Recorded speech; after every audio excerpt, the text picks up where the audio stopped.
India के सबसे बड़े चैनल वाईफाई स्टडी 2.0 में आप सभी का हार्दिक अभिनंदन। मैं आचार्य ओपी गुप्ता संस्कृत में आज अनुवाद का अगला भाग लेकर उपस्थित हुआ हूं। मित्रों, जय श्री कृष्णा, राधे राधे, गुड मॉर्निंग, राम राम। जल्दी जल्दी जुड़ जाइए मित्रों, जल्दी जल्दी जुड़ जाइए। मित्रों, मैंने कल एक वीडियो डाली थी, आपने वो देखी होगी, देख लेना। रीड धमाका खुशखबरी संस्कृत व्याकरण शिक्षण विद्या प्रारंभ वाला एक वीडियो डाला था जिसमें प्लस कोर्स की चर्चा की थी। बहुत सारे कमेंट्स आए मेरे पास में। मैंने देखा कि गुरुजी जो हम फ्री वाला पढ़ रहे हैं इसमें और प्लस कोर्स में क्या अंतर है। तो मित्रों, प्लस कोर्स में प्रत्येक टॉपिक को डिटेल से पढ़ाया जाता है, लॉन्ग तरीके से पढ़ाया जाता है, मतलब ज्यादा डिटेल से पढ़ाया जाएगा उसको, वो लॉन्ग कोर्स के रूप में होता है।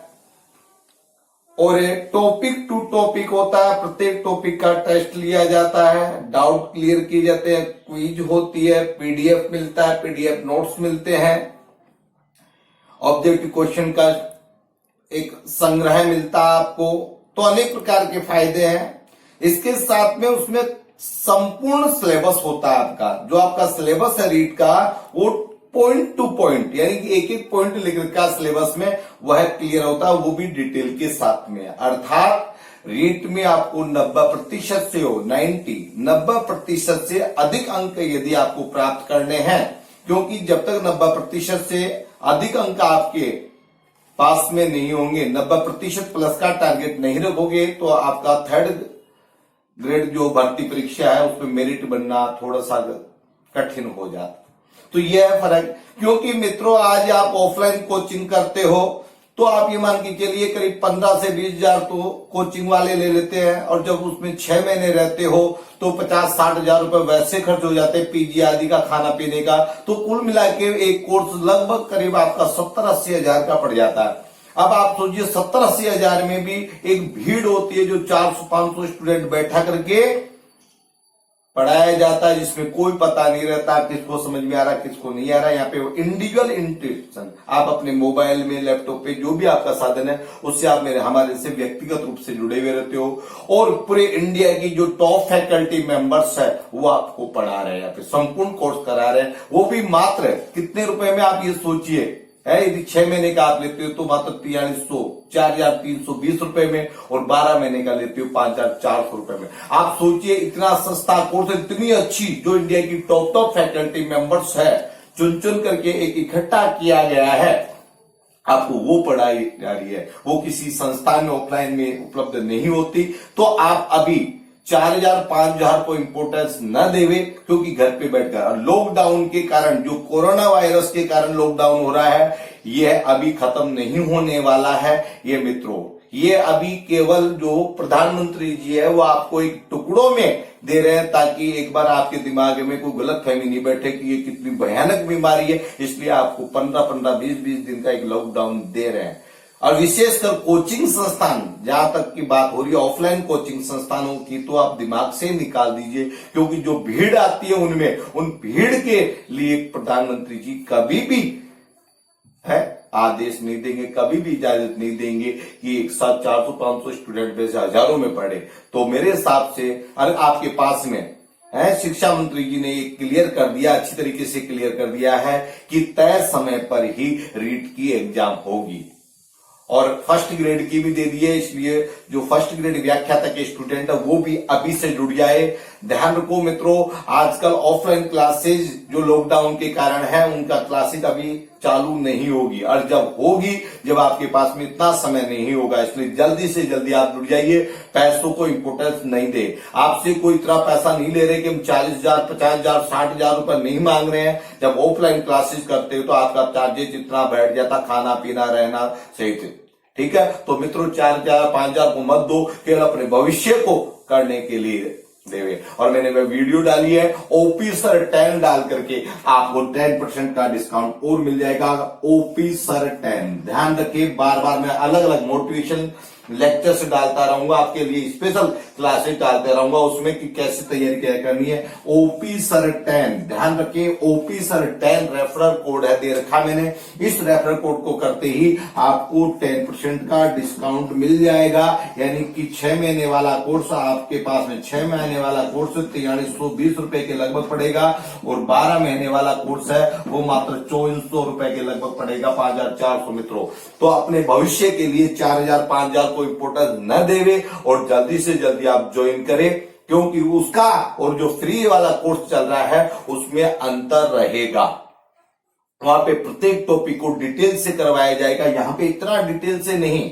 आपको मतलब संधि और समास तो इतने उदाहरण थोड़े करवाएंगे, वहां पे आपको नोट्स भी मिलेंगे, अलग से पीडीएफ के द्वारा नोट्स दिए जाएंगे आपको प्रत्येक के सभी सब्जेक्ट के। और आप उठा करके देखो, आप हमारी जो टीम है वो टीम को देखो कि कौन पढ़ा रहे हैं आपको, हिस्ट्री कौन, ज्योग्राफी कौन है, साइकोलॉजी कौन। तो एक से एक टॉप मेंबर्स, जो टॉप फैकल्टी मेंबर है राजस्थान के, इंडिया के, वो आपको पढ़ा रहे हैं। तो 2-3 स्टूडेंट्स ने कमेंट्स किया था, इसलिए मैं आपको ये स्पष्ट मेरे को करना पड़ा कि कमेंट में गुरुजी हम फ्री वाला कोर्स, जो प्लस कोर्स है वो क्यों ज्वाइन करें, इसलिए मैंने ये आपको बताया। इसलिए ज्यादा से ज्यादा स्टूडेंट्स और ऑफिसर 10 का करें। मैंने live WiFi study daily live test और वाईफाई स्टडी डिफेंस एग्जाम नामक 2 चैनल लॉन्च किए हैं, तो उनको ज्यादा से ज्यादा आप शेयर करें, लाइक करें, ठीक है, और सब्सक्राइब करें मित्रों। अब चलते हैं पर अनुवाद की ओर। तो मित्रों, अनुवाद जो टॉपिक चल रहा था उसमें ध्यान रखिए, अनुवाद को भी मैंने आपको बताया था कि इसको 3 पार्ट में बांट रहा हूं मैं। 3 पार्ट में बांटने का मतलब अभी केवल मैं सामान्य अनुवाद करा रहा हूं, इससे आपको क्वेश्चन यानी पेपर आप पढ़ सकते हो। अभी जो मैं करा रहा हूं उससे थोड़ा थोड़ा आप पेपर समझ सकते हो, पढ़ सकते हो, आपको प्रश्नों के उत्तर देने में कठिनाई कम होगी। फिर और कठिन वाले फिर मैं आपके ये जो टॉपिक चल रहा है इसके बाद में आपका समास टॉपिक है, अव्यय है, कारक है, प्रत्यय, वो टॉपिक लूंगा। फिर उसके बाद में अनुवाद कराऊंगा जिसमें आपका समास का संधि, समास, कारक, अव्यय, उपसर्ग है, इन सभी का प्रयोग वहां पे करूंगा। बस अभी केवल एक ही याद रखिए, शब्द याद करें, धातु याद रखें आप, ठीक है, शब्द धातु आदि याद रखें। एक बार मैं आपको शब्द याद करने के लिए बता दूंगा कि शब्द किस प्रकार से याद किए जाते हैं, ठीक है। तो मित्रों, बहुत कमेंट्स आए थे कि गुरुजी शब्द हमें याद नहीं होते, आप शब्द लिखवा दीजिए। तो मित्रों, शब्द लिखवाने का काम, धातु लिखवाने का काम, शब्द रूप धातु रूप लिखवाने का काम न मैं ऑफलाइन में करता हूं न ऑनलाइन में, क्योंकि आप सोचिए केवल लिखने ऐसे कैसे, इसमें समझाने का नहीं है। याद करने का तरीका वो मैं आपको बता देता हूं, कैसे याद रखना है आपको, बस याद करने का तरीका होता है, इसमें बनाने का नहीं। क्योंकि जो स्टूडेंट खाली होते हैं वो बनाने में नहीं है, रटने का नहीं है, बहुत सारी चीजें नहीं है। जैसे जैसे आप इनको याद करोगे, अनुवाद बनाएंगे, अपने आप याद हो जाते हैं। तो मित्रों, कैसे याद करना है, आप मेरे साथ में लगातार बोलते जाइए। जैसे मैं बोल रहा हूं आप वैसे वैसे खुद भी बोलिए, ठीक है। जैसे उच्चारण आप करोगे वैसे करना है आपको, जैसे पहले मैं करूंगा फिर आपको बोलना है, ठीक है ना मित्रों। तो देखिए कैसे प्रथमा, कैसे ये यहां से प्रथमावादी रूप है, इसको आप उधर भी ले सकते हो, ठीक है ना, लेकिन आप इधर से ही रखिए ताकि आप ध्यान रखें। तो है राम रामौ रामा प्रथमा, ठीक है। मैं जैसे बोल रहा हूं वैसे आपको भी बार बार बोलना है। राम रामौ रामा प्रथमा, रामं रामौ रामान द्वितीया, रामेण रामाभ्याम रामै तृतीया, रामाय रामाभ्याम रामेभ्य चतुर्थी, रामात् रामाभ्याम रामेभ्य पंचमी, रामस्य रामयो रामाणां षष्ठी, रामे रामयो रामे सुसप्तमी, हे रामौ हे रामा संबोधन। क्या कि राम रामौ रामा प्रथमा, रामं रामौ रामान द्वितीया, रामेण रामाभ्याम रामै तृतीया, रामाय रामाभ्याम रामेभ्य चतुर्थी, रामात् रामाभ्याम रामेभ्यः पंचमी, रामस्य रामयो रामाणां षष्ठी, रामे रामयो रामेषु सप्तमी, हे रामौ हे रामा संबोधन। इस प्रकार से आपको शब्द याद करने हैं। सबकी पुस्तकों में है, कोई सी भी पुस्तक हो आपके पास में 6, 7, 8, 9, 10 कोई भी गाइड कुछ भी हो, सब में शब्द है और इस प्रकार से आपको लय से पूर्वक याद करना है। अभ्यास करना है डेली की डेली, जब आपको ये याद होंगे मित्रों। ठीक है, तो शब्द इस प्रकार से याद करें। धातु कैसे करते हैं, जैसे आप करते हैं पठती पठता पठंती, पठसी पठत पठत, पठामी पठावे पठामे, उसमें कुछ भी नहीं हो, छोटी सी घर हो जाती। क्लियर, एक बार इसका आप स्क्रीनशॉट ले लीजिए मित्रों। अब देखिए अनुवाद, यह अनुवाद कुछ अलग प्रकार का है। आपको तो ऐसे दिख रहा है जैसे सामान्य अनुवाद है, यह राम का पुत्र है, तो इसकी एक सामान्य स्थिति बता रहा हूं बिल्कुल। तो देखिए, सबसे पहले यह की संस्कृत बनानी है मित्रों, लेकिन ये यह की संस्कृत क्या बनेगी कि पुल्लिंग में बनेगी, स्त्रीलिंग में बनेगी या नपुंसकलिंग में बनेगी मित्रों। तो आपको ध्यान रखिए, यह राम का पुत्र है, तो यह किसके लिए आया है, पुत्र के लिए। यह किसके लिए आया, पुत्र के लिए। आपको यह शब्द देखना है कि ये कौन से लिंग का है, तो पुत्र कौन से लिंग का है, पुल्लिंग का। तो यह पुल्लिंग का है, तो यह की संस्कृत भी क्या बनेगी, पुल्लिंग में। बस यह ध्यान रखना, यह राम का पुत्र है, तो यहाँ पे पुत्र के अनुसार यह की संस्कृत बनेगी। तो इस यह की संस्कृत बनाने के लिए आपको इसको देखना है कि यह शब्द पुल्लिंग का है या स्त्रीलिंग का है या नपुंसकलिंग का। पुत्र शब्द किसका है, पुल्लिंग का है, तो यह भी पुल्लिंग में बनेगी। ठीक है मित्रों। अब यहां पर आया है हमारा राधा का चिन्ह, देखो यहाँ पे क्या है, का, और का चिन्ह कौन से, का चिन्ह कौन से कारक का चिन्ह होता है भाई, संबंध कारक का। और संबंध कारक में कौन सी विभक्ति होती है मित्रों, षष्ठी विभक्ति। तो यहां पर हमेशा संबंध का बोध कराया जाएगा और वहां पे षष्ठी विभक्ति लगानी है। अब यहां पर देखो, पुल्लिंग में यह की संस्कृत क्या बनती है, पुल्लिंग में यह की संस्कृत क्या बनती है, तो मित्रों बनती है अयम। पुल्लिंग में क्या बनती है, अयम। राधा का षष्ठी, राधा के रूप कैसे चलेंगे, मैंने बताया किसके समान, आकारांत, तो रमा के अनुसार। तो रमा का षष्ठी में क्या बनता है, रमाया। तो यहाँ पे क्या बन जाएगा, रमाया की जगह राधाया। कौन सी विभक्ति आ जाएगी, षष्ठी विभक्ति। कौन सी विभक्ति आ जाएगी, षष्ठी विभक्ति। ठीक है। पुत्र पुल्लिंग में है, तो पुल्लिंग में किसके समान चलेंगे, पुत्र का मतलब ऐसे अंत हो रहा है और ऐसे अंत हो रहा है, तो राम के समान चलेंगे। तो राम के समान चलेंगे तो क्या बन जाएगा, पुत्र है। क्या बन जाएगा, पुत्र है। ठीक है मित्रों।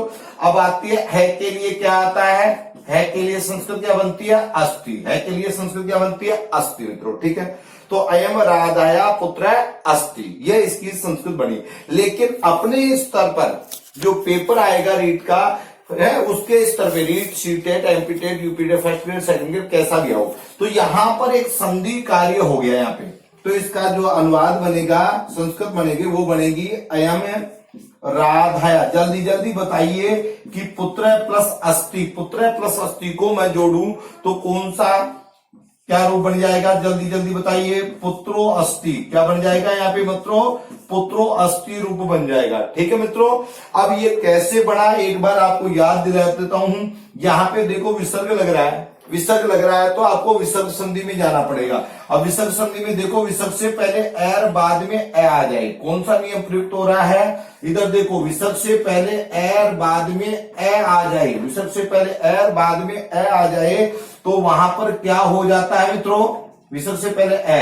तो मैंने आपको शॉर्ट ट्रिक्स में बताया था कि यहाँ पर क्या हो जाता है, ए और ऊ, ए और विसर्ग दोनों मिलकर के क्या बन जाते हैं, ओ।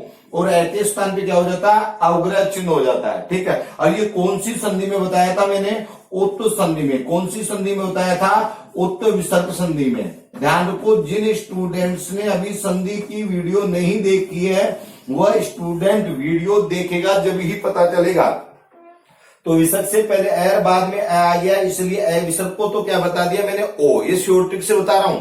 जबकि होगा क्या, विसर्ग को ओ होगा, ए और ओ मिलकर के ओ बनेगा और ए को अवग्रह हो जाएगा। ठीक है। तो उत्त विसर्ग संधि जैसे आप देखोगे वहां पे ये रूप बनेगा। इसलिए यहां पर क्या हो गया, ए विसर्ग का तो ओ कर दिया और ए का अवग्रह कर दिया। तो अयम राधाया पुत्रो अस्ति ये रूप बनेगा मित्रों। ठीक है। अब आपकी थोड़ी समस्या और है कि गुरुजी ये पुल्लिंग आएगा तो क्या करेंगे, स्त्रीलिंग आएगा तो क्या करेंगे, नपुंसकलिंग का क्या करेंगे। तो एक छोटी सी बात आपको बता रहा हूं यहाँ पे, वो ध्यान रखिए। पुल्लिंग, स्त्रीलिंग और नपुंसकलिंग ध्यान रखिए, सामान्य स्तर पे बता रहा हूं फिर, ठीक है। तो यहां पे ध्यान रखो, पुल्लिंग में क्या बनेगा, स्त्रीलिंग में क्या बनेगा। तो यह की संस्कृत बनानी है और वह की, दो की संस्कृत बता रहा हूं यहाँ पे मैं। तो दो की संस्कृत देखो, यह और वह की संस्कृत कैसे बनेगी। तो याद रखे, यह में तो पुल्लिंग में बनेगा अयम, पुल्लिंग की संस्कृत, यह की संस्कृत क्या बनेगी, अयम। स्त्रीलिंग में बनानी है आपको इयम और नपुंसकलिंग में बनानी है इदम। ध्यान रखिए, सामान्य स्तर पे अभी ये इदम शब्द के रूप है, फिर अदर शब्द के रूप चलाएंगे। यहाँ पे वह की संस्कृत क्या बनेगी, तो आप वह की संस्कृत देखो, पुल्लिंग में बनानी है तो स, स्त्रीलिंग में बनानी है तो सा, और नपुंसकलिंग में बनानी है तो तत्। तो ये वाली बात अच्छी तरीके से आप दिमाग में बैठा लीजिए, ये वाली बात दिमाग में बैठा लीजिए कि पुल्लिंग में अयम बनानी है, स्त्रीलिंग में इयम बनानी है, नपुंसकलिंग में इदन बनानी है। वह की संस्कृत पुल्लिंग में स बनानी है, स्त्रीलिंग में सा बनानी है और नपुंसकलिंग में तत् बनानी। तो इस वाली बात को याद रखना, ठीक है मित्रों। तो एक बार इसका स्क्रीनशॉट लो, अभी 2-3 अनुवाद ऐसे बनाएंगे जब दिमाग में अच्छी तरह बैठ जाएगा। एक बार स्क्रीनशॉट ले लो इसका। तो मित्रों अब अगला अनुवाद देखिए, यह राम की माता है। मैंने आपको मित्रों एक ही बताया है, यदि आप डेली के यदि 3 अनुवाद, 4 अनुवाद, 5 अनुवाद भी सीख गए तो आप उनसे 400, 500, 100, 200, 1000 कितने भी बना सकते हो, अनलिमिटेड। सीखना है, और ये सीखने का मतलब आप घर पे प्रैक्टिस करेंगे ना, जब ही होगा। अब देखो, यह राम की माता, यह की संस्कृत बनाने के लिए सबसे पहले यहां पर जाओ, सबसे पहले यहां पर जाओ कि यह राम की माता है, ठीक है। अब यह राम की माता है, तो माता की संस्कृत देखो, सबसे पहले माता शब्द को देखो कौन से लिंग का है, स्त्रीलिंग का। ये भी कौन से लिंग का हो जाएगा, स्त्रीलिंग का। सबसे पहले ये याद रखो। अब देखो पुल्लिंग में यह की संस्कृत स्त्रीलिंग में क्या बनी, इयम। क्या बन रही है, इयम। बताओ कोई समस्या है क्या, बस ये ध्यान रखना। यहाँ पे हमेशा ही संबंध का बोध होगा। किसका बोध होगा, यहाँ पे हमेशा ही संबंध का बोध होगा। संबंध का बोध होते ही कौन सी विभक्ति आ जाएगी, षष्ठी। कौन सी विभक्ति आ जाएगी, षष्ठी। राम का षष्ठी में क्या रूप बनता है, जल्दी जल्दी बताइए। राम का षष्ठी में क्या रूप बनता है, रामस्य। क्या रूप बनता है, रामस्य। माता की क्या होती है संस्कृत, जैसी की जैसी माता, ठीक है। अस्थि का क्या कर दो, अस्थि। इससे कोई दिक्कत नहीं है। ये आपकी इच्छा है कि उसको लगाओ या मत लगाओ, अस्थि आपकी इच्छा हो तो लगाओ मत लगाओ, केवल इतना भी बताओगे इयम रामस्य माता, तो इसका अर्थ ये निकलता है यह राम की माता। मित्रों कोई समस्या है कि यह की संस्कृत स्त्रीलिंग में बन गई इयम माता का, ये राम की, राम में कौन सा संबंध, संबंध में कौन सी होगी, षष्ठी। षष्ठी में क्या बनेगा, रामस्य। माता की संस्कृत माता ऐसे जैसे है, अस्थि। अस्थि लगाओ या न लगाओ कोई दिक्कत नहीं है। अब आप लगाते हो तो आपको इसको ऐसे भी, आपकी इच्छा हो तो ऐसे भी लिख सकते हो इसको, ठीक है। मिला के भी आप लिख सकते हो, और आप इतना भी लिख सकते हो इयम रामस्य माता, इयम माता रामस्य माता, ठीक है। तो इतना भी आप लिखोगे तो अर्थ हो जाएगा। तो आपको सब जगह जो मिलेगा पुस्तकों में वो इतना मिलेगा, इयम रामस्य माता, ठीक है मित्रों। तो एक बार इसका भी स्क्रीनशॉट ले लीजिए।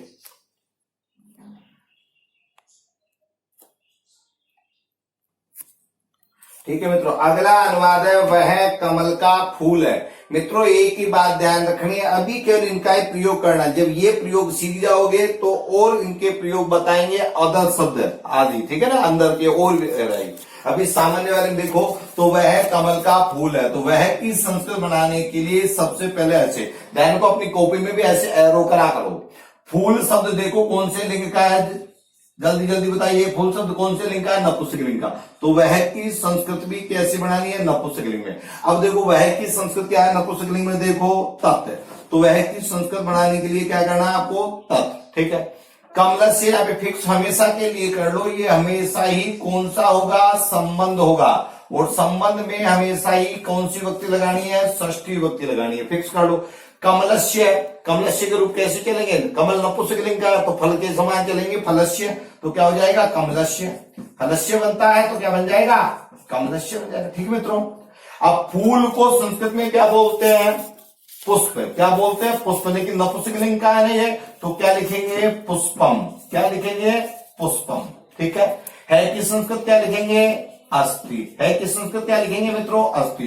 तो संस्कृत क्या बनी, वह की तत्व हो गई कमलस्य, कमल का क्या हो गया, कमलस्य, फूल की पुष्पम हो गई, है की अस्थि हो गई। ठीक है मित्रों, अब आती है तत्कमलस्य पुष्पम अस्थि हो गया, लेकिन यहां पर आपको ध्यान रखना है कि इन दोनों को जोड़ेंगे।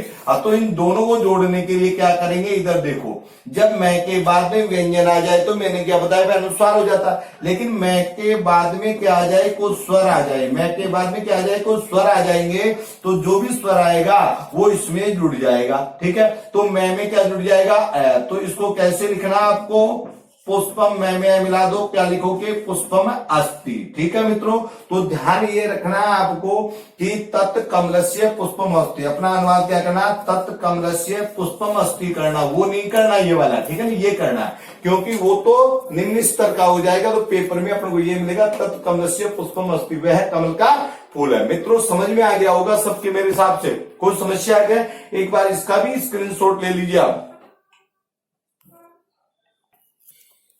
तो मित्रों अगला अनुवाद है, वह विष्णु की पत्नी है। मित्रों वह विष्णु की पत्नी है, तो वह की संस्कृत बनाने के लिए इस शब्द को देखो, पत्नी, पत्नी कौन से लिंग का होता है, स्त्रीलिंग का। पत्नी कौन से लिंग का होता है भाई, स्त्रीलिंग का।